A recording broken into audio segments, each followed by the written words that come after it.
جنوبی ایشیا کے 17 کروڑ آبادی والے اس ملک میں سڑکوں پر احتجاج کوئی نئی بات نہیں، لیکن گزشتہ ہفتے کے مظاہروں کو ان کی شدت کے باعث بنگلہ دیش کی تاریخ کے بدترین مظاہرے قرار دیا جا رہا ہے۔ یونیورسٹی کے ہزاروں طلباء سرکاری ملازمتوں میں کوٹا سسٹم کے خلاف کئی ہفتوں سے احتجاج کر رہے تھے۔ 1971 میں پاکستان سے علیحدگی کے بعد ملک میں پبلک سیکٹر ملازمتوں کا 1/3 حصہ جنگ میں حصہ لینے والے سابق فوجیوں کے لواحقین کے لیے مختص ہے۔ طلباء کا کہنا ہے کہ یہ نظام امتیازی ہے اور وہ میرٹ کی بنیاد پر بھرتیوں کا مطالبہ کر رہے ہیں۔ یونیورسٹی کیمپس میں پرامن احتجاج سے شروع ہونے والا یہ معاملہ ملک گیر سطح پر بد امنی کا باعث بن چکا ہے، بلکہ بات اس سے بھی آگے بڑھ چکی ہے۔ احتجاج کے منتظمین کا دعویٰ ہے کہ پولیس اور ملک میں زیر اقتدار عوامی لیگ کا طلباء ونگ، جسے بنگلہ دیش چھاترا لیگ بھی کہا جاتا ہے، مظاہرین کے خلاف طاقت کا استعمال کر رہے ہیں، جس سے عوام میں بڑے پیمانے پر غصہ پھیل رہا ہے۔ حکومت کی طرف سے ظاہر ہے اس کی تردید ہی کی جانی ہے۔ ان پرتشدد مظاہروں میں اب تک 115 افراد ہلاک ہو چکے ہیں، اور یہ بات ہم کر رہے ہیں 22 جولائی 2024 کی۔ ان میں 3 روز قبل جمعہ کو ہلاک ہونے والوں کی تعداد 50 سے زیادہ تھی۔ حکومت نے انٹرنیٹ پر پابندی عائد کر دی اور ٹیلی فون سروسز کو بھی محدود کر دیا گیا ہے۔ بی بی سی کی رپورٹ میں کہا گیا ہے کہ مظاہرین سے نمٹنے کے لیے پہلے دن صرف پولیس کو تعینات کیا گیا تھا، لیکن ایک موقع پر بارڈر گارڈ فورس BGB کو بھی ان کی مدد کے لیے بلایا گیا۔ اس کے باوجود حالات قابو میں نہیں آ سکے اور اب کرفیو لگا کر فوج کو تعینات کر دیا گیا ہے۔ حکمران جماعت عوامی لیگ کے جنرل سیکرٹری عبدالقادر کے مطابق یہ یقینی طور پر کرفیو ہے، جس میں قواعد پر عمل کیا جائے گا اور ضرورت پڑنے پر دیکھتے ہی گولی مارنے کے احکامات بھی جاری کیے جائیں گے۔ ڈھاکہ یونیورسٹی میں سوشیالوجی یعنی عمرانیات کی اسسٹنٹ پروفیسر ڈاکٹر سمینا لطفہ نے BBC کو بتایا کہ اب صرف طالب علم احتجاج نہیں کر رہے، ایسا لگتا ہے کہ ہر طبقے کے لوگ احتجاج میں شامل ہو گئے ہیں۔ بنگلہ دیش دنیا کی سب سے تیزی سے ترقی کرنے والی معیشتوں میں سے ایک ہے، تاہم ماہرین کا کہنا ہے کہ یہ ترقی یونیورسٹی سے فارغ ہونے والے طلباء کے لیے ملازمتیں پیدا کرنے کا سبب نہیں بن سکی۔ خیال کیا جاتا ہے کہ تقریباً 1 کروڑ 80 لاکھ بنگلہ دیشی نوجوان نوکریوں کی تلاش میں ہیں۔ کم تعلیم یافتہ افراد کے مقابلے میں یونیورسٹیوں سے فارغ التحصیل افراد میں بے روزگاری کی شرح زیادہ ہے۔ بنگلہ دیش تیار شدہ کپڑوں کی برآمدات کا پاور ہاؤس بن گیا ہے۔ یہ ملک عالمی منڈی میں تقریباً $40 ارب مالیت کے کپڑے برآمد کرتا ہے۔ شعبے میں 40 لاکھ سے زائد افراد ملازمت کرتے ہیں، جن میں سے زیادہ تر خواتین ہیں، لیکن پڑھی لکھی نوجوان نسل کے لیے فیکٹریوں کی یہ نوکریاں کافی نہیں ہیں۔ بنگلہ دیشی وزیر اعظم شیخ حسینہ واجد کے 15 سالہ دور حکومت نے دارالحکومت ڈھاکہ میں نئی سڑکیں، پل، کارخانے اور میٹرو ریل بنا کر کافی حد تک ملک کو ترقی کی راہ پر گامزن کیا۔ پچھلی دہائی کے دوران ملک میں فی کس آمدنی 3 گنا بڑھ گئی اور عالمی بینک کا اندازہ ہے کہ گزشتہ 20 سالوں میں 2 کروڑ 50 لاکھ سے زیادہ افراد غربت سے نکل آئے ہیں اور اب بہتر زندگی گزار رہے ہیں، لیکن بہت سے لوگوں کا ماننا ہے کہ ان میں سے کچھ ترقی کا فائدہ صرف حسینہ واجد کی عوامی لیگ کے قریبی لوگوں کو ہی ہوا ہے۔ ڈاکٹر لطفہ کا دعویٰ ہے کہ ملک میں کرپشن بہت زیادہ ہو چکی ہے، خاص طور پر حکمران جماعت کے قریبی لوگ اس میں زیادہ ملوث ہیں۔ ان کا کہنا ہے کہ ملک میں طویل عرصے سے کرپشن بغیر کسی احتساب کے جاری ہے۔ بنگلہ دیش میں حالیہ مہینوں میں سوشل میڈیا پر شیخ حسینہ کے قریبی کچھ اعلیٰ عہدیداروں کے خلاف بدعنوانی کے الزامات کے بارے میں بحث جاری ہے۔ ان میں ایک سابق آرمی چیف، سابق پولیس چیف، سینئر ٹیکس افسران اور ملک میں بھرتی کرنے والے اہلکار شامل ہیں۔ حالیہ دنوں حسینہ واجد نے کہا کہ بدعنوانی ایک دیرینہ مسئلہ ہے اور وہ اس کے خلاف کارروائی کر رہی ہیں۔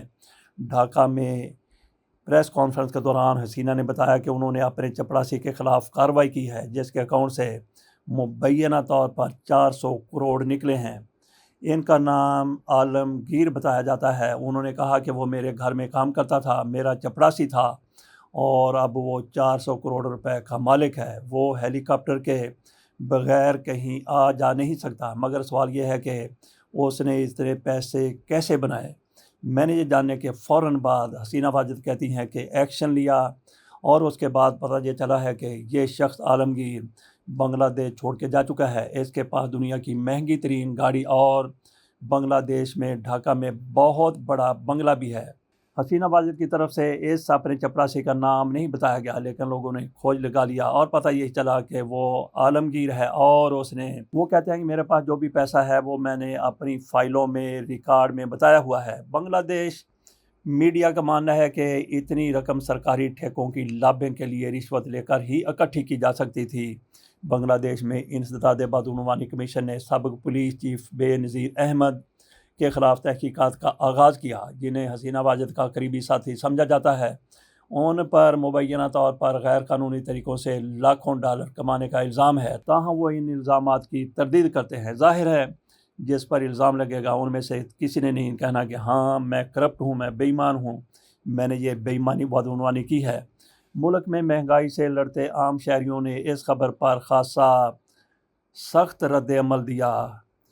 انسانی حقوق کے کارکنوں کا کہنا ہے کہ بدعنوانی کے علاوہ گزشتہ 15 سالوں سے جب سے حسینہ واجد اقتدار میں ہیں، اس دوران جمہوری سرگرمیوں کے لیے آزادی بھی کم ہو گئی ہے۔ ہیومن رائٹس واچ کی جنوبی ایشیا کی ڈائریکٹر میناکشی گنگولی نے دعویٰ کیا کہ گزشتہ 3 انتخابات میں ایک مرتبہ بھی قابل اعتبار آزادانہ اور منصفانہ پولنگ نہیں ہوئی۔ گنگولی کا کہنا ہے کہ شیخ حسینہ واجد کو شاید اندازہ نہیں ہے کہ اپنا لیڈر خود منتخب نہ کر پانے کی جمہوری حق سے محرومی بنگلہ دیش کے لوگوں میں کسی حد تک عدم اطمینان کا باعث بن رہی ہے۔ مرکزی اپوزیشن بنگلہ دیش نیشنل پارٹی BNP نے 2014 اور 2024 میں یہ کہتے ہوئے انتخابات کا بائیکاٹ کیا تھا کہ حسینہ کے دور میں آزادانہ اور منصفانہ انتخابات ممکن نہیں ہیں، اور وہ چاہتے ہیں کہ انتخابات ایک غیر جانبدار نگران انتظامیہ کے تحت کروائے جائیں۔ حسینہ واجد نے ہمیشہ سے اس مطالبے کو مسترد کیا۔ انسانی حقوق کی تنظیموں کا یہ بھی کہنا ہے کہ گزشتہ 15 سالوں میں 80 سے زائد افراد، جن میں اکثریت حکومتی ناقدین کی ہے، لاپتہ ہو چکے ہیں، اور ان کے اہل خانہ کو ان کے بارے میں کوئی معلومات نہیں ہیں۔ ملک میں ایسے خدشات پائے جاتے ہیں کہ حسینہ واجد بہت حد تک آمرانہ طرز حکومت کو اپنا رہی ہیں، اور حکومت پر اختلافات رائے اور میڈیا کو کنٹرول کرنے کا الزام بھی لگایا گیا ہے، لیکن حکومتی وزراء ظاہر ہے اس کی تردید کریں گے، اور یہ ایسے حاشیہ بردار تو ایسے ہی کرتے چلے آئے ہیں۔ ڈاکٹر لطفہ کا مزید کہنا ہے کہ حکومت اور حکمران جماعت کے خلاف غصہ کافی عرصے سے پنپ رہا ہے۔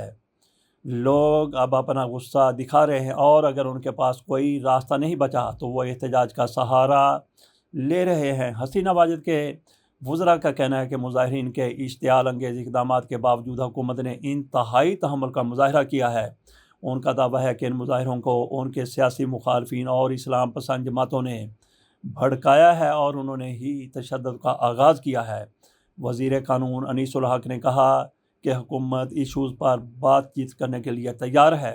یہ وہی حربے ہیں جو ہارتی ہوئی حکومت ہمیشہ اختیار کرتی ہے اور بچنے کی کوشش کرتی ہے۔ انیس الحق کا مزید کہنا ہے کہ حکومت مظاہروں میں شامل طلبہ سے رابطے میں ہے، اگر کوئی معقول دلیل ہے تو ہم سننے کے لیے تیار ہیں۔ پانی پلوں کے نیچے سے کتنا گزر چکا ہے، اور یہ وزیر صاحب کہتے ہیں کہ ہم معقول دلیل سننے کے لیے تیار ہیں۔ طلبہ کا احتجاج شاید جنوری 2009 کے بعد سے حسینہ کو درپیش سب سے بڑا چیلنج ہے۔ اس صورتحال کا حل کیا نکلے گا، اس کا انحصار اس بات پر ہوگا کہ حسینہ واجد بدامنی سے کس طرح نمٹتی ہیں، اور سب سے اہم بات یہ ہے کہ وہ عوام کے بڑھتے ہوئے غصے کو کم کرنے کے لیے کیا راستہ اپناتی ہیں۔ ایسے معاملات میں پیچھے ہوئے طبقات موقع کی تلاش میں ہوتے ہیں، جیسے ہی ان کو موقع ملتا ہے وہ اپنا کردار ادا کرتے ہیں۔ آج بھی یہی کچھ ہو رہا ہے کہ جو لوگ اپنا کردار بڑی خاموشی کے ساتھ ادا کر رہے ہیں، ان لوگوں میں وہ لوگ شامل ہو سکتے ہیں جن کے بزرگوں کو یہ الزامات لگا کر پھانسیاں دی گئیں کہ یہ پاک فوج کا ساتھ دیا کرتے تھے، اور اس کے ساتھ ساتھ اپوزیشن جماعتیں، خصوصی طور پر خالدہ ضیاء کی بنگلہ دیش نیشنل پارٹی اور دیگر پارٹیاں اس تحریک کو دبنے نہیں دیں گے، جن کو حسینہ واجد کی آمریت کی وجہ سے سیاست میں کارنر ہونا پڑا۔ اس تحریک کا انجام کیا ہوگا؟ تو ناظرین سن لیجئے کہ اس تحریک کا انجام حسینہ واجد کی حکومت کا بوریا بستر لپٹ جانا نوشتہ دیوار ہے۔ اجازت دیجیے، اللہ حافظ۔